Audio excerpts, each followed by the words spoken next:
Is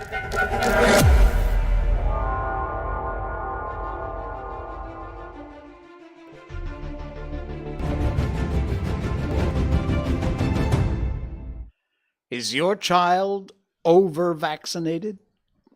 And why is he or she fat? What's the solution to do about that? And the book police are back at it again. Yes! Welcome to the Jay Sheldon Show. Little new opening there. We made everything a little more quiet and compact and moves everything along a little faster. So we just get to the meat of things.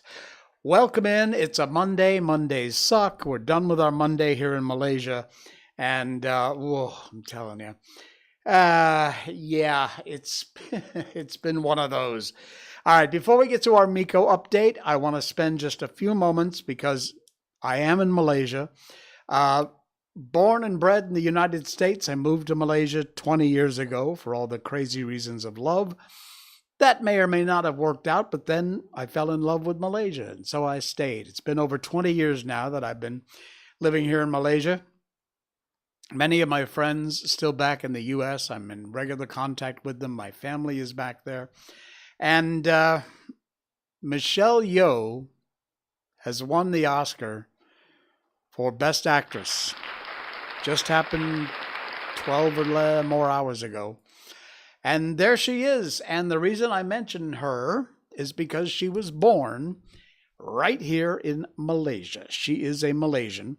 Now, her career and her success didn't have a whole lot to do with Malaysia, but that does not negate the fact that she is a Malaysian. And we are incredibly proud of this very talented woman.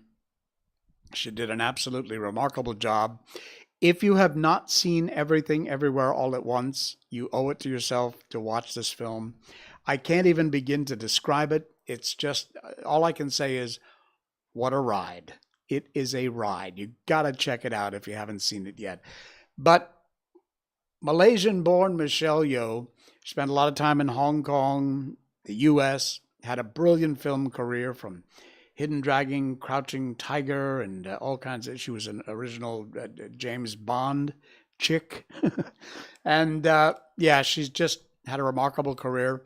And a highlight, probably the highlight, was last night when she won the Academy Award for Best Actress, and we congratulate her. Now, there have been a lot of folks here in Malaysia that have been posting on Twitter and Facebook, things like that, saying, she's not really from here. She had nothing, her career had nothing to do with Malaysia. Look, Malaysia's got its own problems when it comes to the film industry. It is absolutely freaking ridiculous here. You can't do anything creative. You can't do anything. It's a mess. I'm not even going to get into it because it's not worth my time. It's a mess. Michelle would never have had her career had she stayed here. So thank God she and a bunch of other smart people who wanted to do better took off for parts. Now, look, you can have a brilliant career in different lines of work here, but if you want to be something in the creative industry, hit the road, Jack. Just like this wonderful lady did, and boy, she proved it last night. Absolutely amazing. But, for those naysayers out there who say, Michelle, she's not really Malaysia, blah, blah, blah. You know what? She is a Malaysian. She was born here. And we could not be more proud of her. And she is in our hearts. All right, speaking of people in our hearts, this isn't a person, but it kind of is. It's our furry friend Miko, and the Miko update. She's doing great. She didn't eat today. She ate a little bit of kibbles, but she didn't eat her lunch, her wet food for lunch. It was still there for dinner. We tried to offer it to her again. This was her just a little while ago, just laying on the couch, looking kind of forlorn. I don't know. She just gets in these moods sometimes, and she gets she's still beautiful. She's still a sweetheart. She had a great walk tonight. Met up with a couple of her friends, one she hadn't seen in a long time, Loki, and had a great time playing with Loki. And so, yeah, she's doing wonderfully well, but she's just having this whole kind of, I don't really feel like eating today. Yeah, you know how it is. Women. Our Miko updates brought to you by the good folks at Barkbox.com. Our special link is in the show notes, Barkbox.com/Miko. And if you use that link, you will get a free extra month. Barkbox, what is it? It's a monthly subscription for your dog. You get a box full of themed toys, treats, and dog chews every month delivered right to your door. You can sign up for 1 month if you want to just try it out, or 6 months or 12 months. And if you use our link, you will get an extra month free from Barkbox, Barkbox.com/Miko. You get 2 toys, 2 bags of treats, all natural, good for your dog. And there's a checkbox. You can size, small, medium, or large dogs, so they'll send you the appropriate size toys and chew. And a dog chew also you get every month, delivered right to your door. Fantastic bunch of guys and gals over there. And they have a 100% satisfaction guaranteed. If you are ever not satisfied with something in your Barkbox, you get a hold of customer service, they will make it right. Barkbox.com/Miko. And if you look at the links in our show notes, right below that is a limited time special link, again, connected to the Jay Sheldon Show, where if you don't want the free month, you can get a double box, 4 toys, 4 bags of treats, and 2 dog chews. Or you can get the limited edition SpongeBob Squarepants Barkbox. It's really cool. You got to check it out. All right. Thank you, Barkbox, for sponsoring the Miko update. Okay. We're going to get into it. There's a lot of stuff tonight. And I'm not entirely sure. I didn't intend it to be this way. But somehow a lot of stuff in tonight's show has to do with your kids, which is why I called it Are Your Kids Safe? Because in a lot of cases, maybe not. And this one's the first one that caught my eye. It's from the Epic Times and Epic Health. And it's something, it says, parents need to know, are your children over-vaccinated? Scientists link the rise in type 1 juvenile diabetes to over-vaccination. Now, look, you need to make up your own mind. I am not a medical doctor. I'm not giving you any medical advice. I am reading an article from the Epic Times. They researched this, and it's rather interesting. The link to all of these things we talk about are in our show notes, so you can go read them yourself, check them out for yourself. For many parents, something very satisfying about taking a baby, especially a firstborn, to the doctor. So-called well baby care. It gives you, as a parent, the chance to talk to an expert about your child's development, asking all the burning questions: when baby will be able to sit up, what to do about teething, baby's height, weight, and as well as get the baby's life-saving vaccines. Now, according to the CDC, childhood vaccinations prevent at least 4 million deaths per year worldwide. That's why the CDC recommends such a large number of vaccines for American children, starting with a vaccine against hepatitis B, sexually transmitted disease recommended for all newborns during the first hours of life. Every year, the nation's top disease experts get together to decide what vaccines should be included in their recommended child and adolescent immunization schedule. Young people ages 18 and younger. Now, this schedule is recommended by the CDC, and then it is mandated to each state as a requirement for children to attend school. Now, I said that wrong. It's mandated not to, but by each state. One thing that needs to be clear, the CDC has absolutely no authority, none, to mandate anything. The states decide what guidelines they're going to follow and what guidelines they are not. It's approved by the CDC, American Academy of Pediatrics, Food and Drug Administration, and other health organizations. Parents are told the current recommendations are based on a review of the most recent scientific information available for each vaccine. Currently, there are 14 vaccines recommended for kids from birth through 18. Hepatitis B, 3 doses. Rotavirus, 3 to 4 doses, depends on the brand. DTaP, which is diphtheria, pertussis, and tetanus, 5 doses. Wow. HIB, 3 to 4 doses. PCV, 4 doses. Polio, 4 doses. Now, here's one. I'm going to try so hard not to make a comment, but I really want to. COVID-19. The number of doses depends on the child's age and the type of vaccine. Morons. Oh, did I say that? The flu, 1 to 2 doses every year. MMR, chickenpox, hepatitis, HPV, MenACWY, which is meningococcal disease, and MenB, which is another type of that. Wow, that's insane.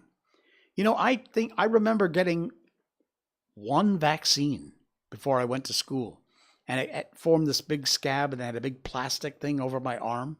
I don't know what the hell that was. This was in the 60s, so, yeah, I'm that old. Anyway, most states allow for religious exemptions. Some states also allow for philosophical exemptions. But is it too much of a good thing? That's the focus of this article. Since the 80s, the CDC has just continuously added and added and added vaccines to this recommended schedule, and they've never taken any off the schedule. The number of vaccines currently recommended has quadrupled since the 70s. Man, and children's health in the U.S. has seen a remarkable decline. Trends may not be related. Many parents, though, have started to question whether their kids really need that many vaccines this early in their lives in order to stay safe and healthy. Parents, thousands of medical doctors, research scientists now openly support these parents who are questioning and point out that while vaccines undergo safety testing on a vaccine-by-vaccine basis, childhood vaccines are not tested in combination with the other vaccines before they're approved. In other words, this one vaccine has been tested, but this combined with this, you're both going to get it once. That interaction hasn't been tested. Colin Lynn, family physician based in Redding, California, says, I think it's legit for parents to have questions and concerns. Of course it is. You should be asking questions and be concerned. Don't just take everybody's advice for granted. It's definitely possible we're at a tipping point where we're giving too many vaccines. Sometimes, she says, I wonder if in the future we'll look back at the 2000s and say, what were we thinking? Exactly. It's something to think about, especially, obviously, if you are a parent. Because your child's health, I can't think of anything that could possibly be any more important than that. Read the whole article. There is more information here. It's fascinating, and the link is in our show notes. Get this. Love this one. Related news. It's from the Epoch Times. A mother has sued a doctor who allegedly administered COVID-19 vaccines to kids without her consent. Not kidding. Doctor violated the law by administering COVID-19 vaccines to kids without consent, according to a new lawsuit. Dr. Jani Rethi, chief of community pediatrics at MedStar Georgetown University Hospital, has been accused of holding 2 children in a room. What? Until she convinced them to get a COVID-19 vaccine. The minors, both children of LaToya McNeil, a Washington resident, who brought the suit in D.C. Superior Court. Her 2 children, minor children, were held in a room until she overcame their will and forcibly vaccinated them while physically preventing them from consulting with their mother, who was right outside the room. This woman needs to do some time. Whoa. Read this article. That again is in our show notes. And this is a doctor. You know the whole do no harm thing? Yeah, well, maybe not. In addition to all the vaccine problems, your kids are fat. No, I mean seriously fat. And that's a problem. This is from the Daily Signal. Childhood obesity epidemic calls for, you ready? Cutting screen time in schools. Mm-hmm. There you go. Boy, you know, when I was that age, that would have been my lunchbox, not a laptop. Excuse me. The American Academy of Pediatrics has issued new guidelines with a rather radical solution to weight loss using drugs and even surgery for curbing childhood obesity.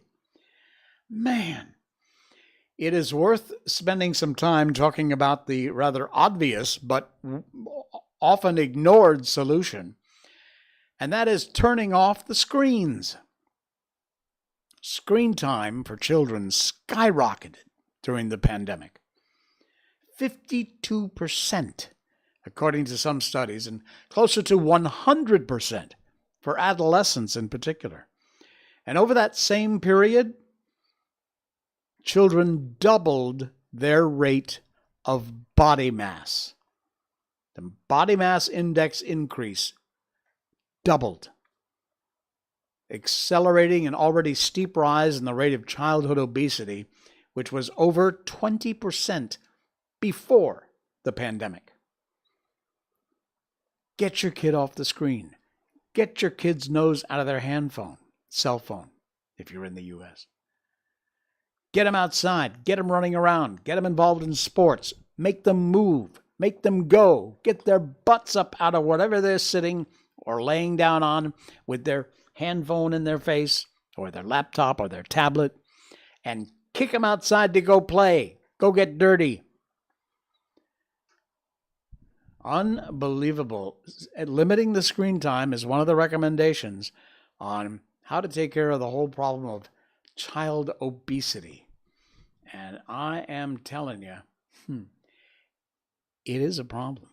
Your health, you got to do something. Speaking of which, I'm going to take a little break here for one of our sponsors to the show, folks. Fruits and vegetables. They are the key to healthy living. Not just your kids, you too, you know. We're not just talking about the kids here now. This is talking about you. Fruits and veggies are the anchor for any healthy diet. The problem is, it's not easy. I mean, we all know that it ain't easy. You got to go shopping for them. You got to prepare them. Sometimes they go off. They spoil before you even get to eating them. How many times have you bought fruits, vegetables? By the time you get back around to eating them, they're gone. They're gone off. Field of Greens from Brickhouse Nutrition.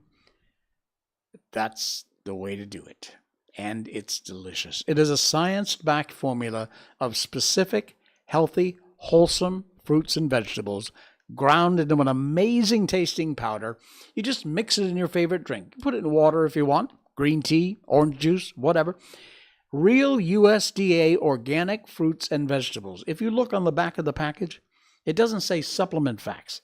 It says nutrition facts because of exactly that. These are not supplements. These are 100% real USDA organic fruits and vegetables, not extracts. Several great tasty flavors. You will love them. Lemon, lime, all kinds of great ones. And it is good for you, most importantly of all. It is a way for you to get your regular intake every day of the fruits and vegetables you need without all the hassle. Field of Greens from Brickhouse Nutrition. Use our special link down in the show notes. You get an amazing offer right now from Brickhouse Nutrition and, of course, the Jay Sheldon Show. Brickhouse Nutrition. Thanks, Brickhouse Nutrition. Appreciate that. All right. What else we got happening here? We talked about your fat kids. We got another one? I think so. Oh, my. This is insane. We're so kids-oriented tonight. That's okay. This is related to our earlier story, so I'm not going to spend a lot of time, but I put the link in our show notes so you could also check this out because it's important. Remember I said the CDC cannot mandate anything? You wouldn't know that, but it isn't. It's not the CDC. It is the states. Whatever the CDC says about the C-19 vaccines for kids, it is up to the states. Full stop. An advisory committee recommended unanimously the Centers for Disease Control and Prevention include COVID-19 in its childhood immunization schedule next year. The CDC is expected to adopt this recommendation, and now it has adopted it. It is part of the recommended vaccines. That does not mean that you must. It means that your state will get these recommendations, and then your state can choose to follow them or not follow them. It is up to your state. It is not up to the CDC. And thank goodness for that, because over the last few years, we've learned more about the CDC and exactly what kind of a mess it is. All right, speaking of hot messes, well, there's this show. That's a good hot mess. No laughter for that one? Yeah. All right, this is from the Washington Examiner. Oh, here we go. Woke censors have come after yet another classic. This time, without the author's permission. You remember Goosebumps? Of course. Goosebumps is still around. Far-left ideologues have taken over the book publishing, and they're now exerting their influence to rewrite classic books with more politically correct crap language. This disturbing trend was in the spotlight recently, from Roald Dahl's classics Charlie and the Chocolate Factory, trying to go around sanitizing the language about obesity and gender.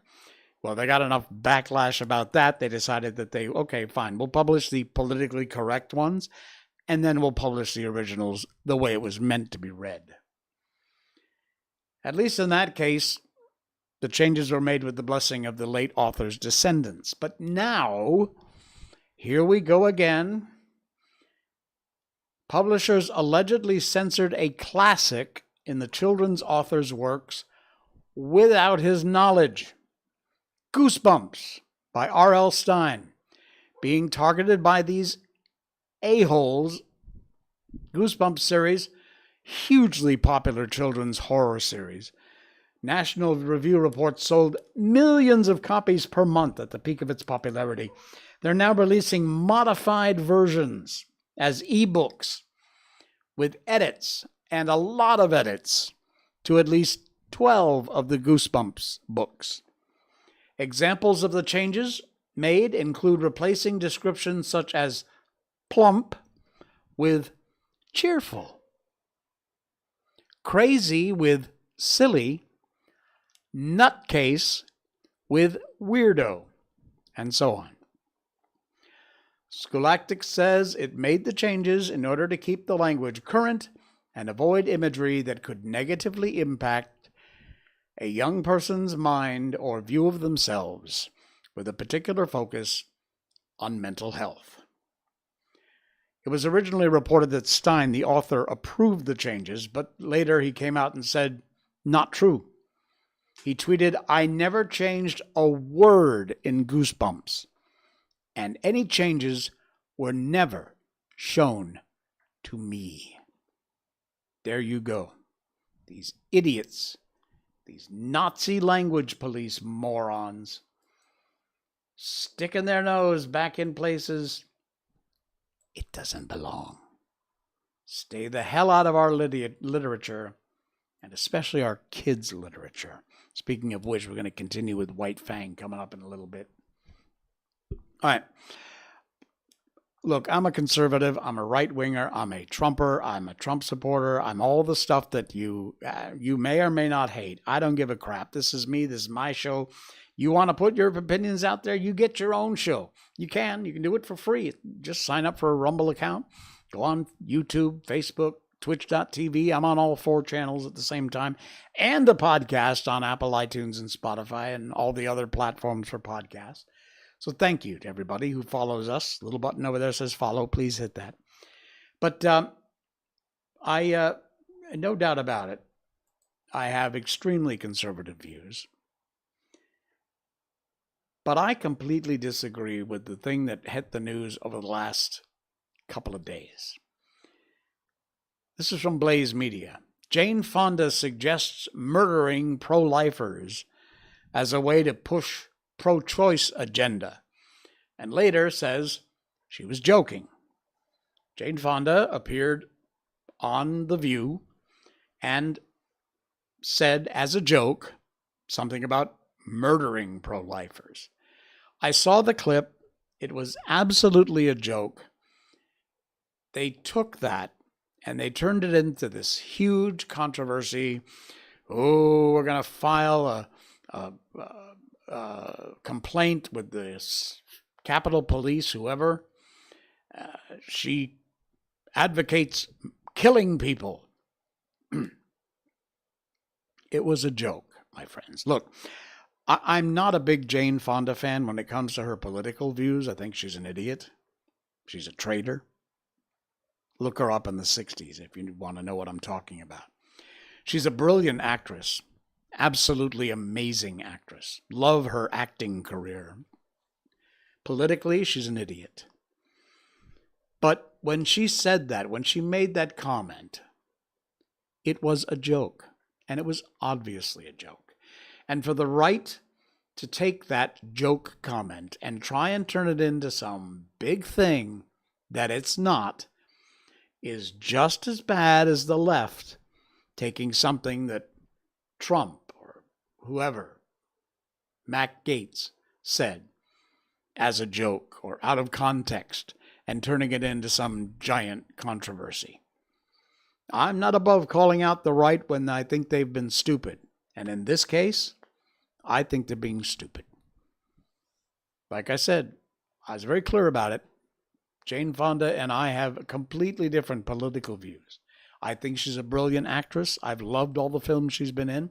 My favorite film of all time stars, among others, Jane Fonda. It's called On Golden Pond. But in this case, sorry, right. You're wrong. You're absolutely off the mark when it comes to that. All right. We did kind of start off the show with some good news, and that was Michelle Yeoh winning the Best Actress Academy Award. But we always end this segment of our show with some good news. And so we're going to do that now. And this story is also from Malaysia. But look, if you're not in Malaysia, that doesn't matter. Check this out. This is amazing. From the Star. Malaysian mom's miracle twins turn 1 year old. And that was just 2 days ago. So happy birthday. There's more to this story. When Malaysia Shakina Rajendram was told her pregnancy was a loss and nothing more could be done to save the twins that she was carrying, she and her Canadian husband refused to give up. For months after, they went through a deeply traumatic and stressful time. But a year later, her little girl and little boy are not only thriving, but they also hold 2 Guinness World Records. They are officially the world's most premature and lightest twins to ever have been born. In the world, from right here in Malaysia, when this amazing couple were told, your twins don't have a chance. Well, they did have a chance, and mom and dad refused to give up. And that's an amazing story. And they have just turned 1 year old. They celebrated their first birthday of Adia, Leyland, and Adriel Luca Nandaraja, born March 4th, 2022, 126 days and wow. Adia was born 23 minutes before her brother. 330 grams. That's it. Adriel was 420 grams, not much more, making them the lightest twins to ever be born. Their combined weight was only 750 grams. They broke the previous world records of 125 days, set by a couple in the United States. And that was amazing. So congratulations, happy birthday, and here's to 1,000 more to this amazing couple, Adriel and Adia. Wow. Wow. What a story. Did I tell you or did I tell you, huh? From right here in Malaysia. Fantastic. All right. Before we get on to our book, White Fang, we want to tell you about the fantastic folks at Skillshare. You want to learn a new skill? A new trade, maybe? Are you an expert in some trade you want to teach? Skillshare is an online learning platform for both learners and teachers. More than 30,000 classes to choose from. New courses added all the time. Design, tech, illustration, business, so many more. I can't sit here and list them. I'd be here for 5 hours. If you're a learner, you can take an online course in any specific skill you want to learn. You just go there and check them out. There's a search bar. You can check it out. Whatever your imagination, there's likely a course that you can learn more. Even if you already know, you can learn new skills. It's absolute. What was it that I saw the other day? One of the post-production editing softwares. I can't remember the name now, but anyway, it was there. If you're a teacher also, you can create and publish a course on any skill you have, whatever it is you've got, and you can make some side income. Not a bad idea. Skillshare has a variety of topics. The most valuable is in the creative lines, but they've got more. Design, photography, cinematography, motion graphics. Anyone can take a class, do a project, even teach a course, whether you're an individual or even a team. And like I said, if you decide to put a course up on Skillshare and teach, make a little side income. Do check it out. The link is in our show notes. It is a special link. And if you use that, you will get an amazing offer from the Jay Sheldon Show and, of course, Skillshare. So do check out Skillshare. Put a new skill in your life. Thank you, Skillshare, for helping to sponsor part of the show. You ready? I am. White Fang. We've been reading books on this show for a long time. We're in the middle of White Fang. And man, what a story.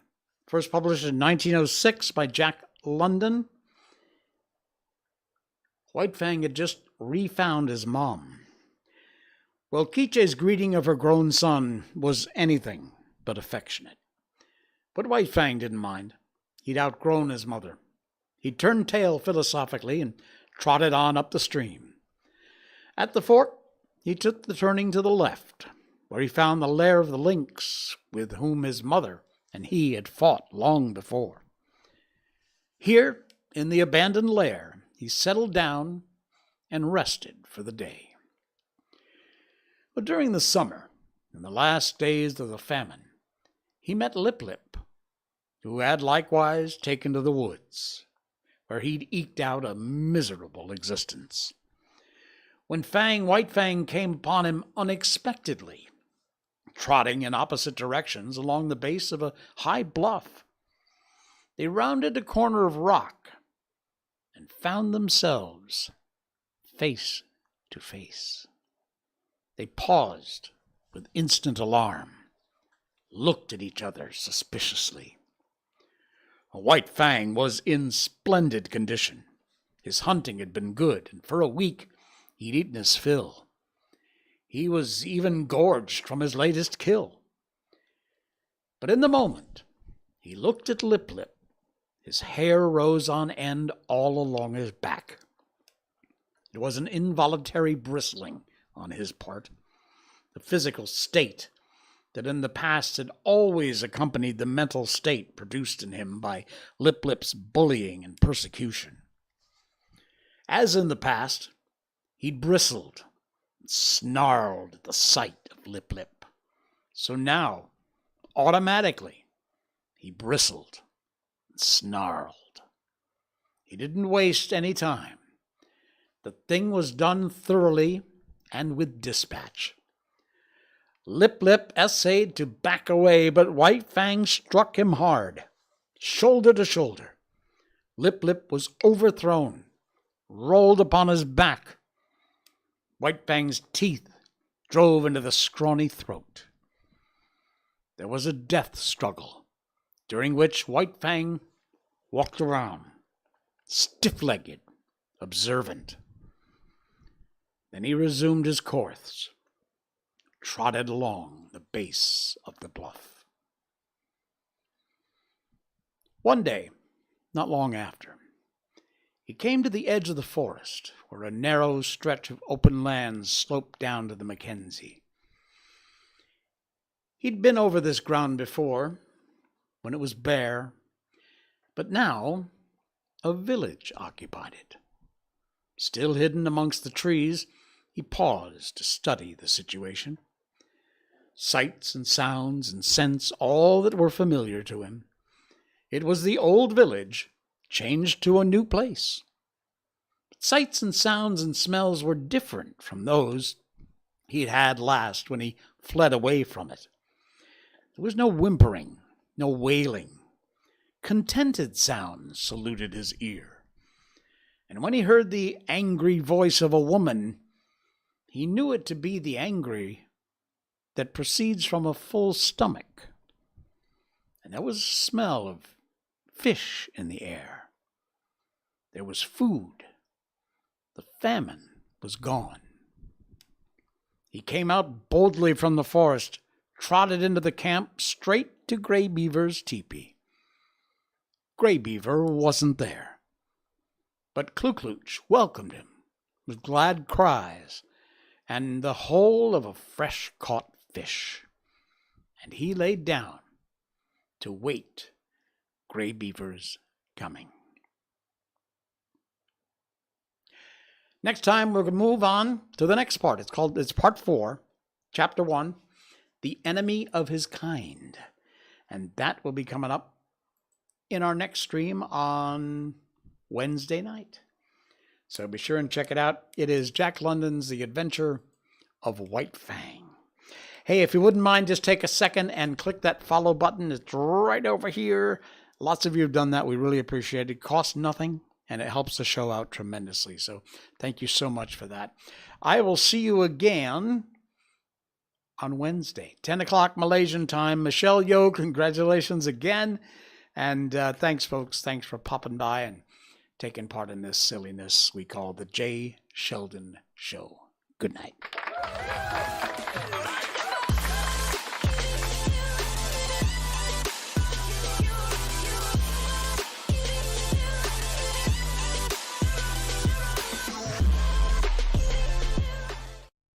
Snort.